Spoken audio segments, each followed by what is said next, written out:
welcome everybody. Thanks for joining us. We did this last summer, and it was a great opportunity for the game developers here to show off what they're doing. So again, I'm excited about this opportunity for them to show where they've come from since the summer. But before I do that, let me talk a little bit about our program here. So first of all, my name is Ben Reichert. I'm here at the University of Advancing Technology, part of the game faculty and teaching game production. One of the cool things about what we're doing here, as you see, is we are an interdisciplinary video game project management program.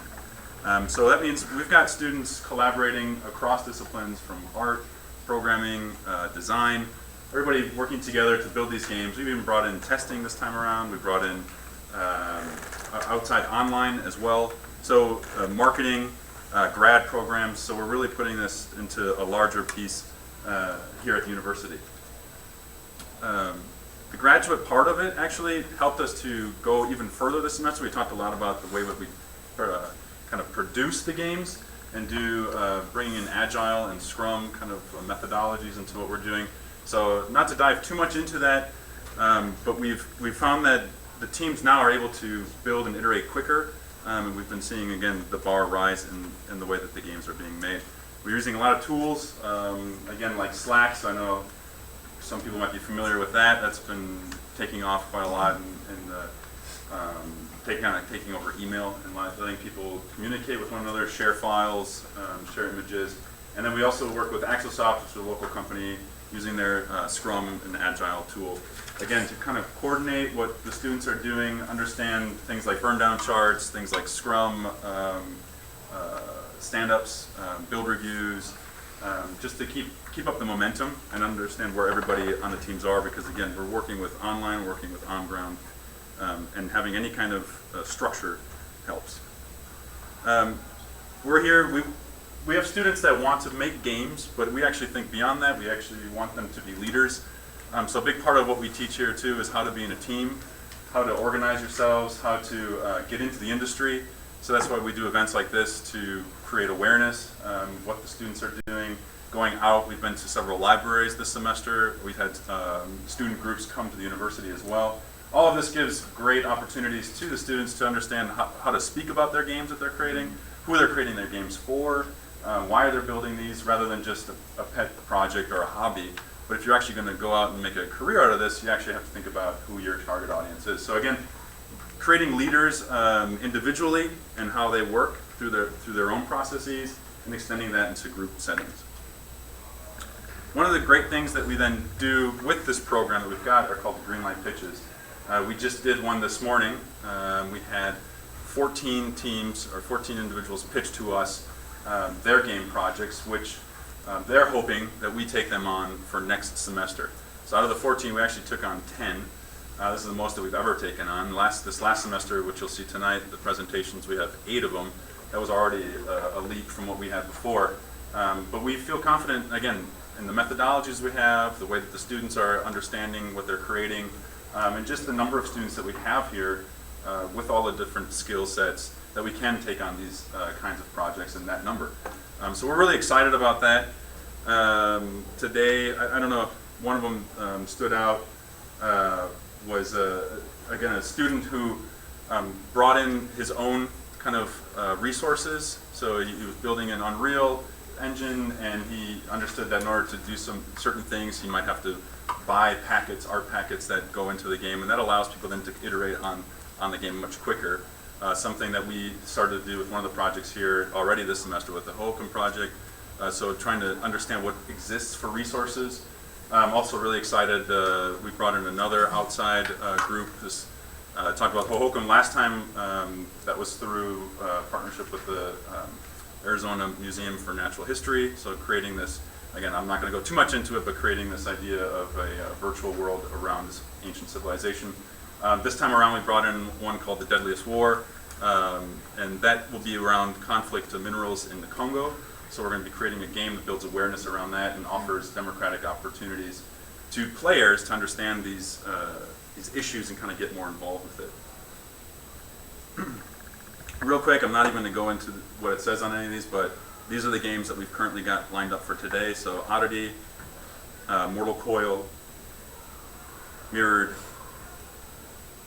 Crimson Knights, the Hohokam Project, Oxygen,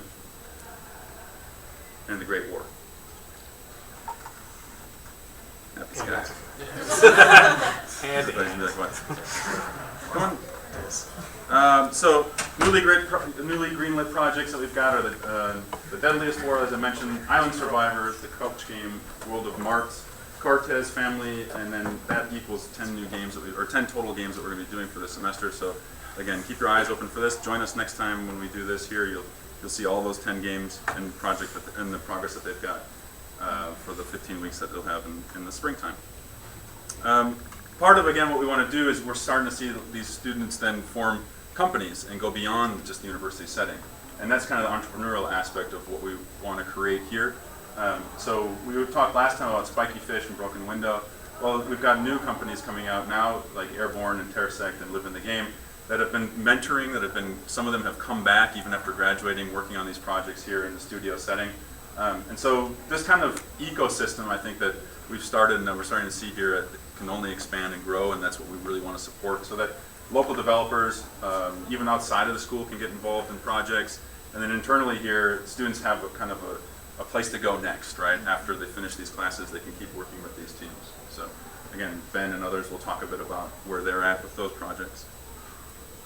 And again, thank you for being here. I'm excited again about the progress that everybody's made.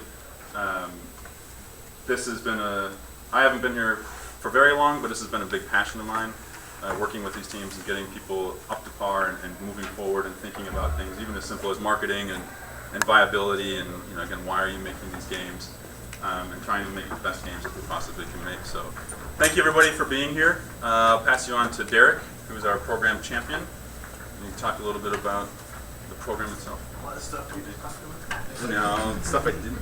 No, thanks, Ben. So I'll try to keep mine short because we're actually here to see the games, and you guys have heard me talk 3 or 4 times today, I think. So I have a couple things I want to do. Again, congratulations to everybody for the hard work you put in this term, because there's definitely some great work being done. It is my job to introduce my team. So hiding back in the corner, we have the ever illustrious Lynn, who is one of the brainchild group that first started thinking about this studio concept. Something we've been working on for many, many years. And over the last year or two, the team has really grown this into something that we're very, very proud of. We were actually chatting earlier. It's like, how many studios do you know that are working on 10 concurrent projects? EA, they're always working on new stuff. So for the size that we are and what we're actually accomplishing, it's very, very cool. You've met Ben. Ben is a late, not the latest edition, one of our latest editions. Definitely working to bring gaming to Arizona. One of the things that UAT is really trying to do is to help revitalize gaming in the valley, right? We have lots and lots of indie game companies here, but we've kind of lost our big developers. So we're working with a couple different groups and just trying to say, hey, look, this is a viable place. Come make games here. Next we have Hugh Henry. Wave Hugh, so everybody knows where you are. Hugh's design and programming is our latest addition. He is our rookie here. That's been doing this stuff for a long time. Matt and George. We'll start with George. The same person. George just had a birthday. He's 12 now. We're very, very proud of little George. He's a prodigy. George lives in the art world.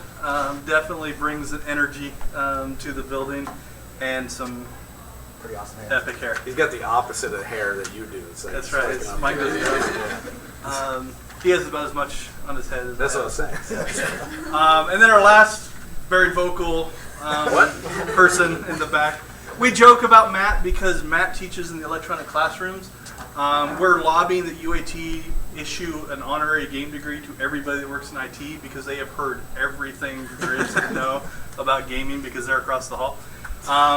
Matt's also a new father of 3. From 0 kids to 3. Bam, I'm done. So Matt also, he works on the design side and the art side. And then like Ben said, my name's Derek. I try to herd this group into some kind of a form. Mostly I just stand up here, take a lot of credit, and then they do all the work. So that's how we're structured. It's a great thing for me. So we're very, very proud. We're very happy with what's happening. It wouldn't be a Derek's speech if I didn't now talk about Twitter. So if you want to know what we're working on, we have a Twitter account, UAT Game Studios. That's us on Twitter. Also, you can follow us on Facebook, Facebook/UAT Game Studios. That shouldn't be a big surprise. But our newest enterprise, I think we cracked 20 subscribers since 16 last time I did one of these. But we're actually posting everything on YouTube. And one of the things that I'm really excited about is exposing the week-to-week or the every couple of weeks process of what it is to make a game. And so all the teams are weekly talking about, here's what I'm working on. And if you go up there, you can actually see build reviews from each week. So you can track a project and watch how it changed from week to week to week. And exposing that to people and exposing that, hey, look, there's a lot to making games, right? There's things you don't think about. It's been fun to talk to our Congo representatives sitting in the back here. We just had a great conversation in the front about the depth of things that you have to think about and the things that you have to do. And you can see some of that behind the scenes stuff.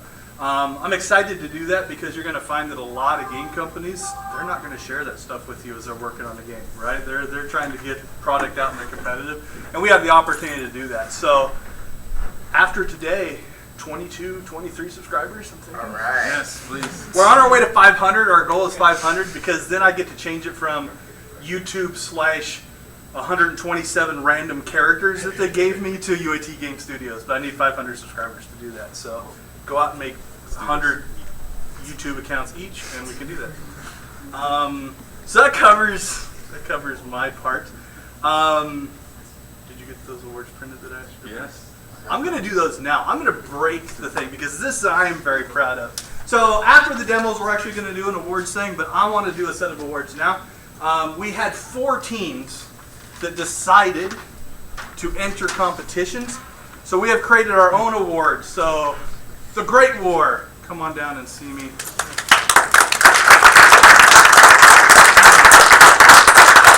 So the Great War is a 2016 International Games Festival competition entry. We don't know yet if they've been accepted to the finals, but that takes place at the Game Developers Conference every year. So that's probably the biggest stage we have to actually look at games. And with this submission, we have like quadrupled our total ever submitted. So I really appreciate it, Nick. Thank you very much. Plus, you've won already, according to In our hearts, all 4 of you have. You have one. Wow. Happy Skies. Also an entry. 2016 IGF competition. We wish you the best of luck. I'm the only mobile one to do it. That's right. I've been a judge on the IGF. You guys have a great shot because I've played somewhere it's just a ball rolling around. Crimson Knights. You've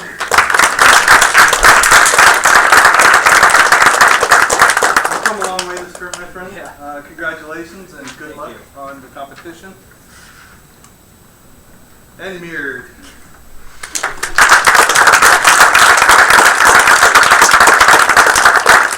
Congratulations, good luck.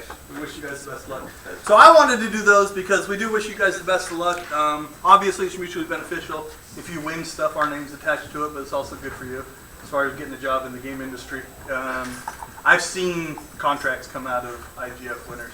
I was lucky enough, if you ever played a Wii game called D-Blob, where you bounce around and change, that was a student IGF entry. I was actually the judge on that. I put that one through, so I'm going to take full credit for their work. But I was actually one of the judges that saw that one and said, oh yeah, this is cool. And we put it through, and it actually did quite well in the competition and then became a commercial game. So it is a good avenue to get out there. So next year, 8, 10 entries. We should do 11 maybe. 11 maybe.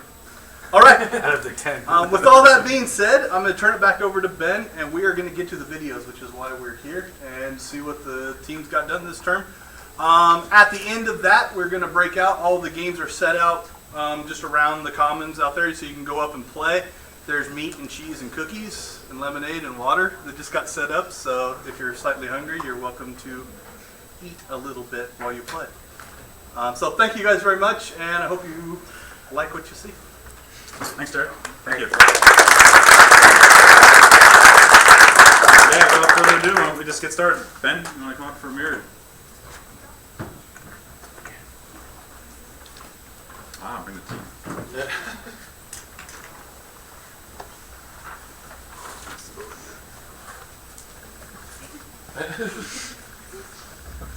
Okay. Okay, I'm Ben Pope from the studio Live in the Game, and this is our presentation for where we are now. Well, what we're going to do first is cover Mirrored, which we actually, it'll be a redo from this morning, but for some. But that's our flagship game title. So this is a really big game that spans a lot of time and has taken a while to get done. So, but at the end, what I really want to show too is the other studio projects that are happening right now too. So we have multiple ones going on. So the idea is to get smaller scope games done, because this one I doubt I'll do this big a scope of game again for a while. It takes forever. So try to get out small scope games so that we have releases going for a studio. That's a key, right? Keep your name out there, branding and everything. So that's one thing I've learned. So I'm like, let's get the other ones out while we're waiting on it. So, but we are looking to get this done by the end of 2016 is the goal, this summer. So that's our initial date for the release. And then, so we'll show Kathy and Desiree. Did you forget my name first? Yeah, that's right. I've been talking too much today. So if you want to introduce yourself, sorry. Hi, I'm Kathy Norris. I am an artist and manager for Living in the Game Studios. I'm Desiree Niehaus. I'm also an artist and manager for Live in the Game and Mirrored and a bunch of other projects. Yeah. Everything. Yeah, all of the above. All of the games. So yeah, we'll go ahead and play the. I'm Benjamin Pope, Is CEO that loud and enough? creative director of Live in the Game LLC. The team has had a really great semester working in the game studio class under the reflective resolution. We have added a lot of gameplay and some exciting new features. I'll now turn you over to the studio co-leads Desiree Niehaus and Kathleen Norris for more. Hi, my name is Desiree Niehaus, Assistant Manager for Live in the Game Studio. Mirror, the Reflective Resolution, is a game featuring a hybrid mix of 2D and 3D art styles in an action-adventure puzzler genre that follows an impactful storyline of a girl named Lily. Lily must deal with hardship as she learns to cope with the loss of her birth parents that died in a tragic car accident. Lily gets drawn into her mirrored world where she seeks answers and a connection between past and present events. Lily's only friend is her cat Logos, who accompanies her throughout the various levels of the game. Logos has a snarky, yet witty personality, but cares about helping Lily in his own way. The game takes place in both a normal world and a mirror world, featuring dark enemies and a scarier theme. Lily must progress through normal and mirror world to work through what happened to her and reach a resolution. Lily's adventure takes place in the 1960s, which adds a unique look and feel to the game, and will feature 2D cutscenes visualizing the narrative for players. Hi, my name is Kathy Norris, and I'm the other assistant manager for Live in the Game Studios. Last semester, we touched on adding new game mechanics such as digging, and this semester we actually added them into the build. Lily can now dig up patches of dirt in the levels to find collectibles. Every time she finds 5 collectibles, her health gauge will increase. We've also added a bunch of bosses into the respective boss levels and the brand new Shadow Serpent boss fight. The Shadowhawk also has its trigger event implemented into the game. When Lily enters the forest, Logos is captured by the Shadowhawk and she must find the exact location to continue the battle and save him, or it's game over. We've also added some new levels to the game. You can now walk inside Lily's new home, the farmhouse. The barn has been completely redone, and a barn loft has been added. Climbing has also been added to the game, and Lily can now jump across the beams in the barn loft. Mirror now features a quest system which has been implemented into the game. The player will receive a quest upon logging in and have to talk to the various NPCs around the town to figure out where to go. The quest system will be the main driving force for gameplay, along with the cutscenes. New NPC animations have also been added to bring the town even more life.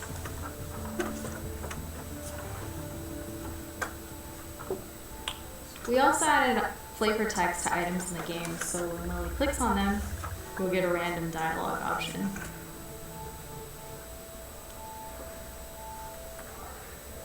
The 3D attic level has been added to the game, so players can now walk around in our featured collectibles location. The menus have also been updated with new art. including the damage states that Lily receives during the boss battle. We've done a lot this semester and look forward to completing our cutscenes, indoor levels, and finishing our quest systems with NPC animations next semester. Alright guys, this is Ben once again from the studio Living the Game. And you saw what we did before, and then you saw where Mirror came to, right? So this is where Mirror's at. But what else are we doing? And where else are we going from here?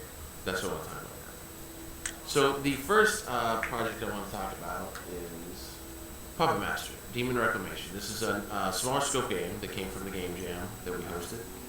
It is hoped to be the first release by the studio with innovative gameplay. So I'm really excited about this one. It's the first mobile game we're going to have, and it follows a brother and sister who are transformed into marionettes by a puppet master, this evil puppet master. And he escaped a relic belonging to their parents, and they need to fight him to save their parents from the puppet world. It uses puppet physics and customizable bodies for the marionette characters. Model Puppets Expert is the first 3D game in development by the studio teams. It is another game with unique mechanics involved, with weapon assembly that involves stressors the player must deal with and confront to succeed. The story follows Riley Morris, who is an ex-Marine who is now an expert weapons assembler for clients. The player must assemble weapons under pressure from audio stressors in the form of yelling from Riley's old drill sergeant Michael Trent, with the difficulty increasing as the assembly gets harder to do with higher stress levels. Your dream, just do it. This is a game from the same game Jay talked about previously. And this is from lead artist Casey Harris' team along with Adam Moore and Josh Fuller. And this is a point-and-click adventure series with parody and humor that is being continued in future game events with episodic. Mirrored Papa Play is the first spin-off game to come from the original IP, Mirrored, and shows that we take the story in a different direction from here. The protagonists from the other game, Lily and Logos, find a magical pop-up storybook, lost in the attic and have to fight their ways through the levels to unlock mysteries. The player uses a shield to deflect enemy attacks using their phone's motion controls for a truly immersive and storybook experience. Keep up with the team via the following social media links. Thank you so much for coming out, and go support us on Indiegogo and social media.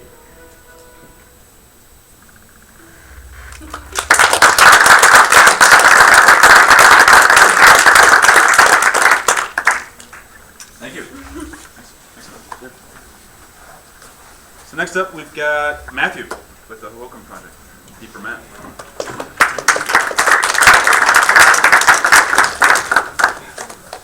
So, yeah, most of you guys know me, one of the teachers here. My name is Matthew Marquit. I'm also a student here, so is George Portillo. So the two of us are actually getting our master's degrees here, taking advantage of that. And while we're doing that, we are working on what is known as a GSIP, or a Graduate Student Innovation Project. And that is what the HoHoCom project has become. It's actually a project that started outside the school, and it was brought to the attention of the school, and they were asking us to help create it, kind of like the Deadliest War is going to be doing coming up in next semester.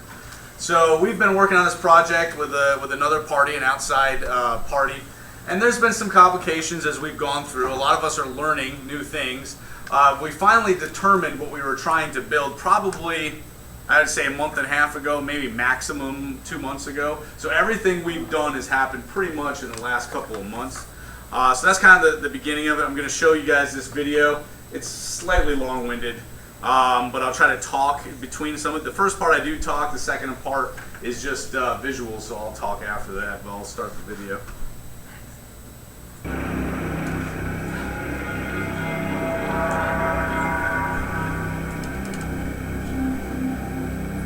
The HoHoCom were an ancient Native American culture that lived in the present-day U.S. state of Arizona. Their culture existed for about 1,500 years. Evidence of the HoHoCom starts as early as 200 A.D. They presided over one of the prehistoric world's greatest engineering feats, building an agricultural society of remarkable sophistication and scope in the Sonoran Desert. Using the Salt River as a source of water, they built the original canal system around the Phoenix metropolitan area. The city of Phoenix got its name as it was to rise out of the ashes of this earlier culture. The rapid growth of the Phoenix metropolitan area, accelerated in part by the Hohokam legacy, has now largely destroyed the evidence of this earlier culture.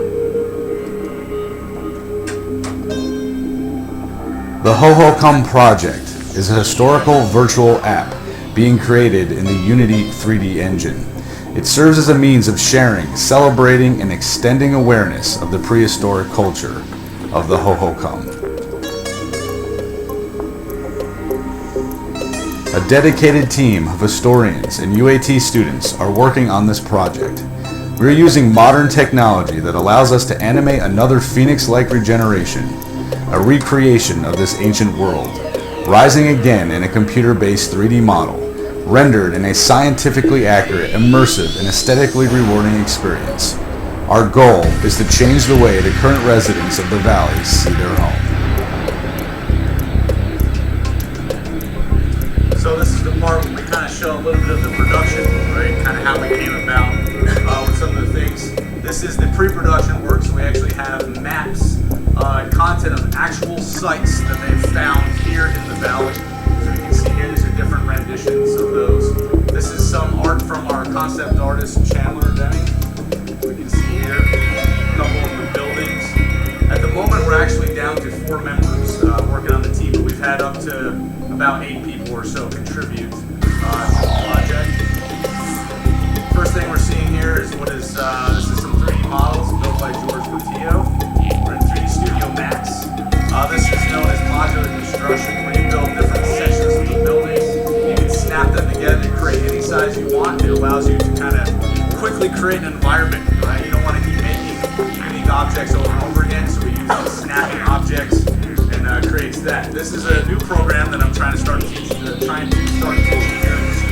There's bitmap to material. This is actually a perfectly flat surface, but with the lighting you can see it looks very dimensional. This is just the texture using normal maps.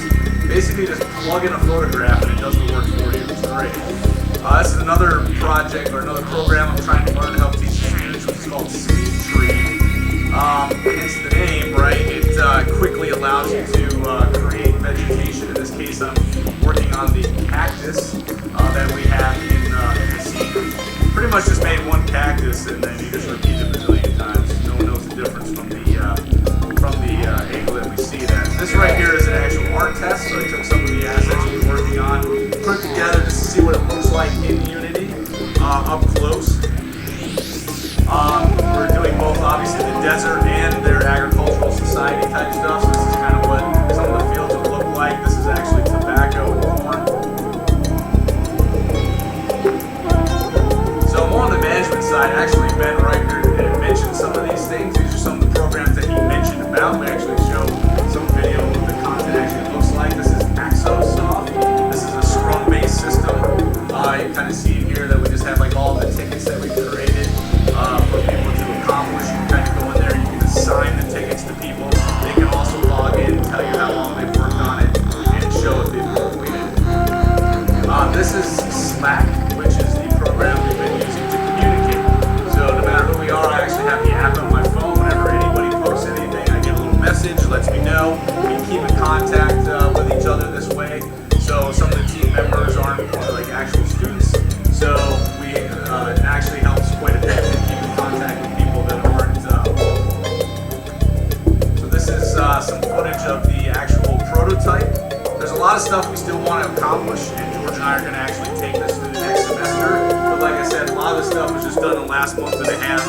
So it's a little rough around the edges, but I think that we're fairly confident that we kind of have a springboard to create exactly what we want to create. Here you can see it's kind of a downward view of the scene. You kind of move around, rotate the camera. There's a mini map in the corner. We're actually going to put a 2D map on there too right now. It's just rendering the 3D map, so it doesn't look a little confusing. But we will get that content in there. This is an actual recreation of the Los Muertos site. And exactly where the buildings were found, exactly where the canals were found and such. So as we said before, we're trying to be as historically accurate as possible. Yeah, this is the section that's a little long-winded. We got an extra long video flying around the area here. it does give you a general feel of what it's going to be.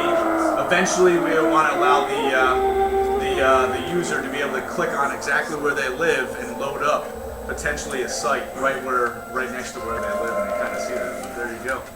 There's our project.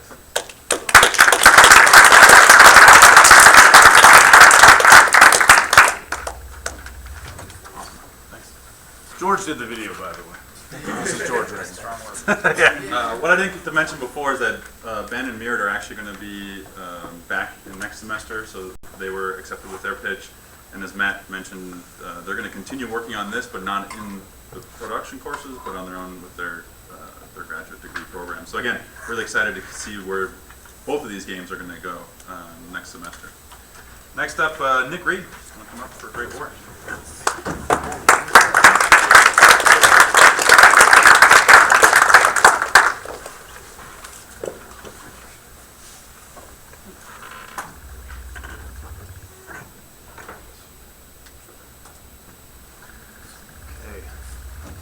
As you all heard, my name is Nick Reed. I am the project lead on Great War Strategic Tactical Advance. It is a RTS game, real-time strategy game, set during the First World War.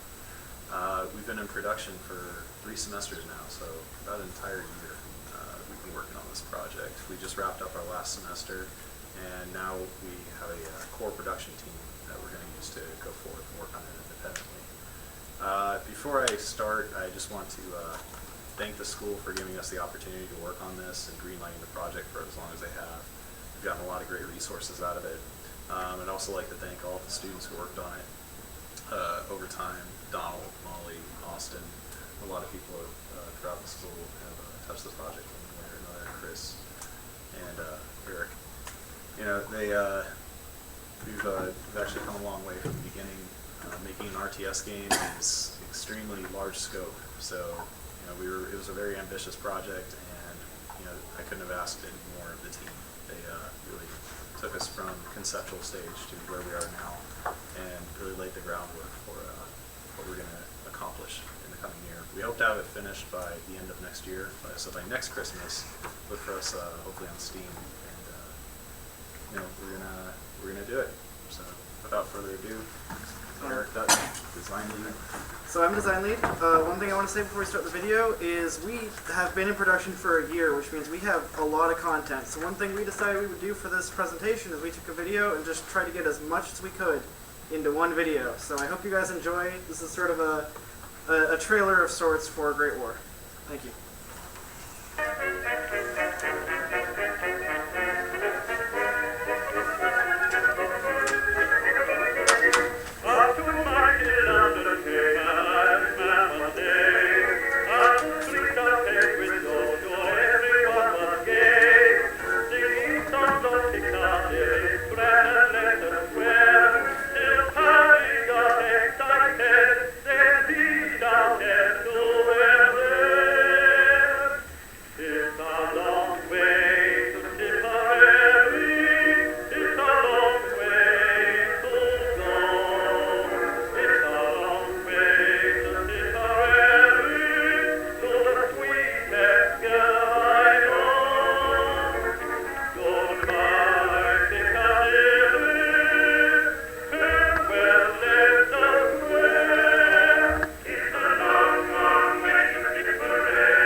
awesome 1 year and get another year into that, I'm sure. Far along. Next we've got Oddity. We've got Harlan. Harlan, do you want to come up? Yeah.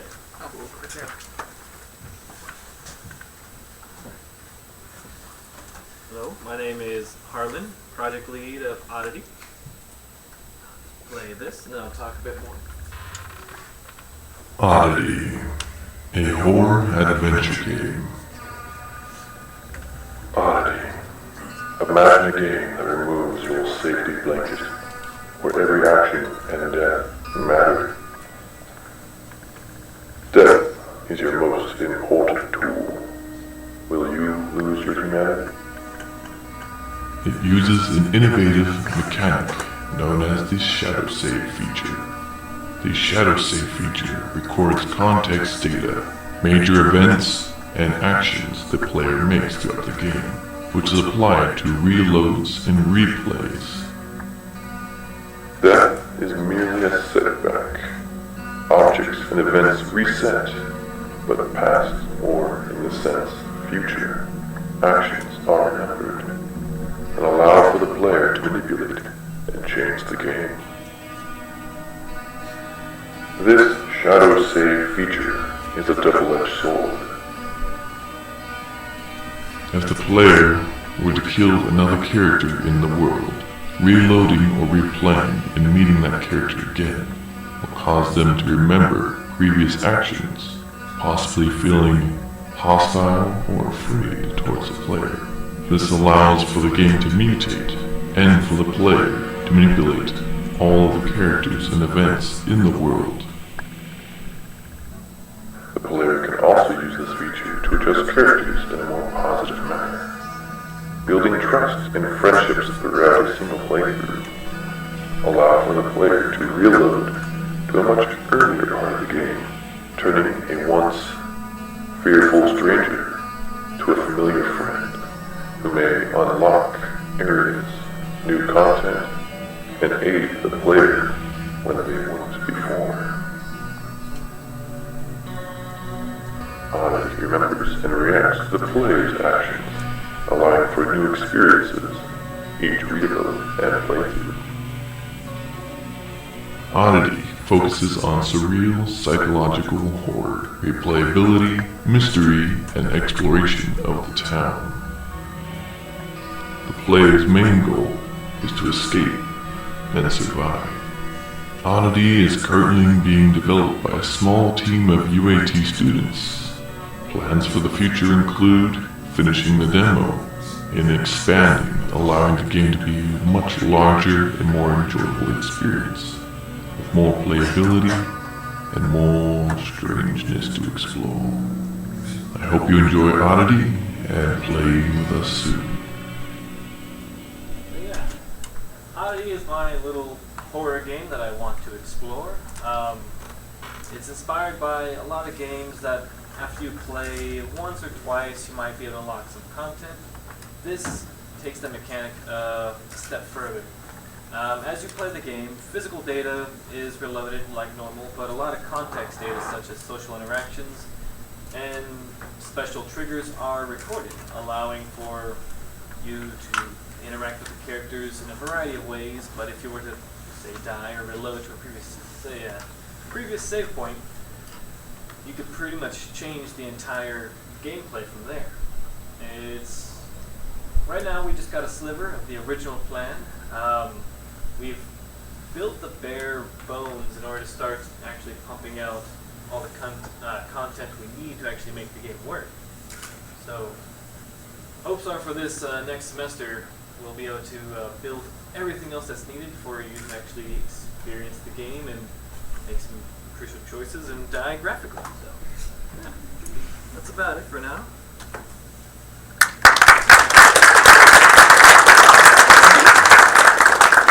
Thank you, Harlan. So next we have Oxygen. Claire Layton, who's the lead on Oxygen, is actually an online student, so she's not here today, but I've got Adam, who works very close with her in organizing the on the ground.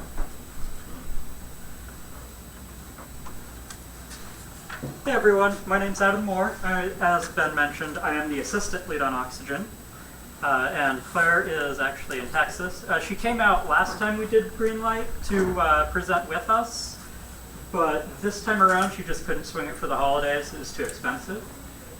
We do have a gameplay video, but before I play that, I'll just give you a little overview of what Oxygen is about. It is a survival horror science fiction game. It is in first person, and the player is trapped on a moon base that has been more or less destroyed. Like Oxygen is leaving the base, and your goal is to get off of the base on a shuttle. Problem is, you are on this moon base with one other person, and the shuttle only has enough oxygen for one person to make it back. And so one person is going to have to be left behind. And it turns out that other person has a gun, and you don't.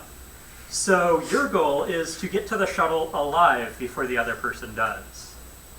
So I will show you now what the game looks like in its current state.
All right, thanks.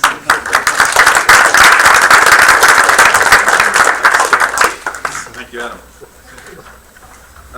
Next, we've got Donald from Happy Skies.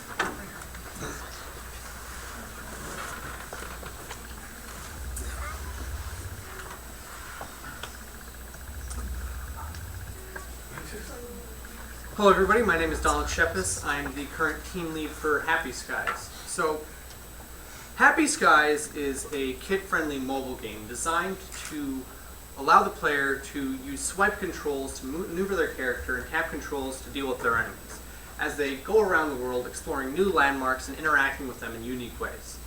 So I'll go ahead and let the gameplay play as I talk. Is that nice and high quality with a big screen? So one of the core elements of Happy Skies is having these multiple characters. So right here you see we selected Peter Panda. Well, each character is going to have their own unique power and a unique way in which you unlock them. So for instance, for Peter, and you'll see this at some point, but I'm going to explain it now, if you double click him and then tap somewhere else on the screen, he's going to shoot with a bamboo shoot. Now that's useful for getting away from enemies and things like that. We want that experience, that power that tips the scales in one way or another, depending on who you're playing as, to be an experience you have with every single character. Now you can also see the monkeys coming around. Well, they're the ones who are trying to pop all of your balloons, which represent your life. So when your last balloon is popped, you fall to the ground and you're done and you have to start playing again. Those monkeys have the exact same mechanics applied to them. So as you go around, you tap on their balloons, you pop them, and then they're no longer a problem. We also have other enemies like pigeons and doldrums and clouds, which will throw you in all different manner of directions and pop your balloons in different ways. Now right here you're seeing we've got these little Mongolian guys who have just spawned. That's a example of a very important system to our game, which is our events system. So when you're going around, and especially for small children who want to be able to do a bunch of different things, they've got short attention spans. So by having these interactions that you can do in the background, in between waves of enemies coming at you, you've got something else to do that's interesting, fun. You can unlock coins, points, new characters, something to bring the player back to come and look and say, okay, I was in Japan before, but what did I miss? There's got to be something here. It's, maybe I tap on this building a few times and then a ninja pops out and I have to tap him, and then I unlock a new character. And talking about those different landmarks in different countries brings us to a very important point about Happy Skies. It's designed to be educational, kind of. We didn't want to beat people over the head with saying, hey, you've just shown up in Japan, why don't you check it out? Here's all these facts about Japan. We want players, as they go through and try and figure out, what I missed, what other thing can I unlock, to see, oh, well, I've been to, the Eiffel Tower, and it might read a sentence or two about it. But so long as that kid reads that and gets a little bit interested in, what's in France, what are the French people like, I want to know a little bit more about the Eiffel Tower, that sounded really cool, then they go ask their parents, they go online and research, and we're not necessarily educating them about every single fact about the Eiffel Tower, but we're giving them that spark. We're pushing them to go and learn for themselves. So that way they actually have an interest and a desire to go beyond just being told that they have to learn something. So right now, Happy Skies is going to be pushing into the Google Beta. So that means that I've got these little cards with QR codes that will allow you to sign up for our Google Beta, and then once we have your information, we can send you an access code, and you can play Happy Skies on your phone come the end of, well actually, it's already off, you just have to sign up. So that's where we are right now, and as we move into the next semester, we're just going to look to make everything better. We're going to get more areas, we're going to get more characters, we're going to add animations, we're going to add more events, and we're just going to make it a more interesting experience for everybody all around. So thank you for listening to me talk about Happy Skies, and I hope you download it on your phone today.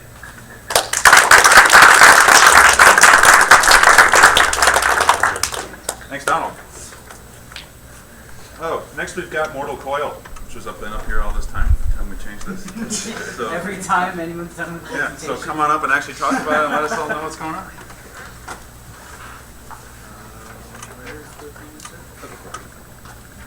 So, hello everyone, my name is Brandon Habib and I am the lead artist for Mortal Coil.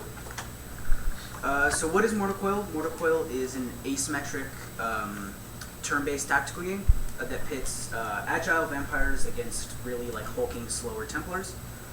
It's built in Unreal 4, a future Steam release, and then it's a 2-player game, both online and local. And then Airborne is the company that we are creating Mortal Coil under. And Airborne is a student dev team. Our founder, Austin, went through the Game Collab Incubator program and started another project Airborne is working on called RMF. And then we are established on online social media and all that kind of stuff. And then, so what were our goals for this semester for Mortal Coil is that we wanted a functional prototype that demonstrated our asymmetric gameplay, stealth mechanics, tiered combat, and stylized art style. And so here's a video that I'm just going to talk over. It's our little placeholder start screen. So this is also the first semester that we've been in the Greenlight program. We got Greenlit for next semester as well, so we're going to be improving on everything that we've built next semester. So camera can rotate, and if it will, those are some cool wall gates. We spent a lot of time trying to develop a stylized art style. One of the ways that we actually did it is a similar way that Dota 2 does their art style, where we basically are faking shadows using point lights and baking lighting directly into the characters. So any shadows that are on the characters, the engine isn't running, it's all baked directly into the character. And then if we can, so the way movement works is you click on the character and then you click on move where you want to move. The blue squares indicate if you have movement left over on that character. And then it activates stealth later on in the video. That's what I'm trying to find. Somewhere. Stealth isn't in the game. They activate it. Stealth? I guess not. I guess I was lied to. Oh, so right now, if you see, we don't have any like particle effects or anything yet to establish stealth, but when you go into stealth as of right now, in the build you'll see outside it has a little blue stealth icon, so stealth is in the game for the vampires, so they can sneak around and do sneaky stuff to attack the Templars.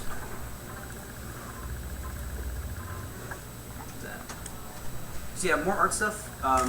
Creating the stylized art style, we spent time coming up, trying to figure out different ways to create the art style, and we found that point length maps work. So moving forward, what we want to do come next semester, now that we've been re-greenlit, we want to add in more levels, more character models, animations, because I don't know if you noticed our characters are in T-poses, no animations yet, as well as additional mechanics and fleshing out the art style more. So yeah, so contact us, Airborne, on pretty much everything, Twitter, Facebook, all that kind of stuff, and yeah, thank you for listening to my presentation.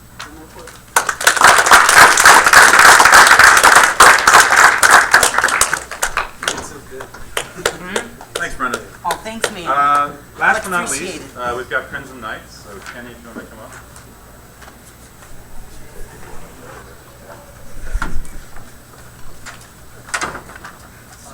So basically, first I want to show off a video with gameplay. This is something we started in this last semester. So we've only started production on this for 15 weeks. So this video will show you pretty much everything that we've done, and then I'll go into a presentation real quick.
basically gameplay of what we have, and it'll be playable outside. But here is the presentation.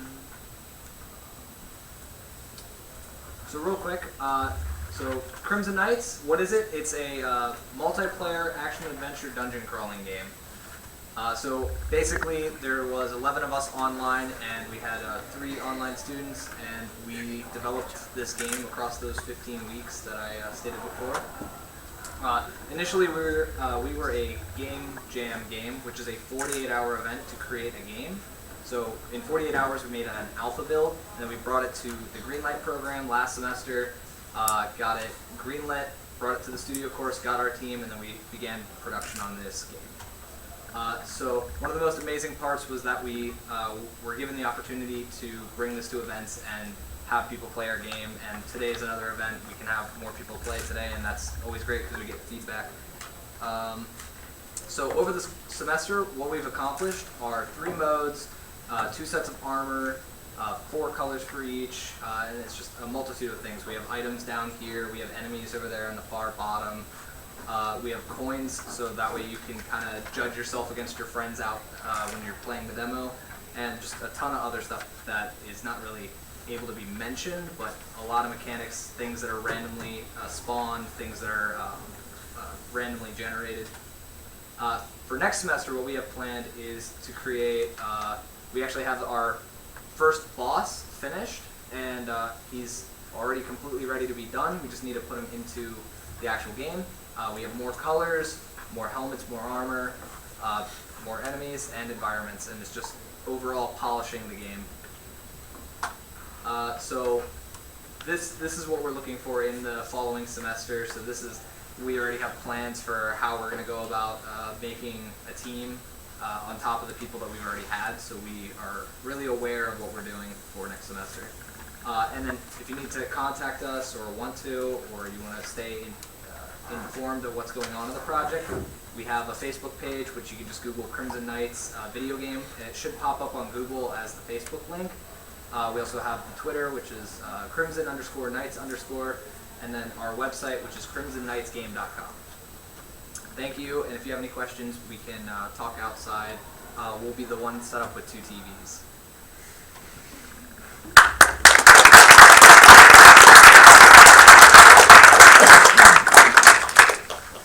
Awesome. So on that note, actually just kind of like to fast forward things a little bit. We did the awards already, which was great. So in the name of gameplay, I think why don't we just all head out and start playing the games, and you can network with each other. And again, a round of applause to all the teams for the hard work that you've done this semester.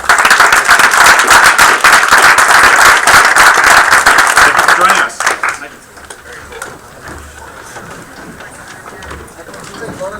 I love that.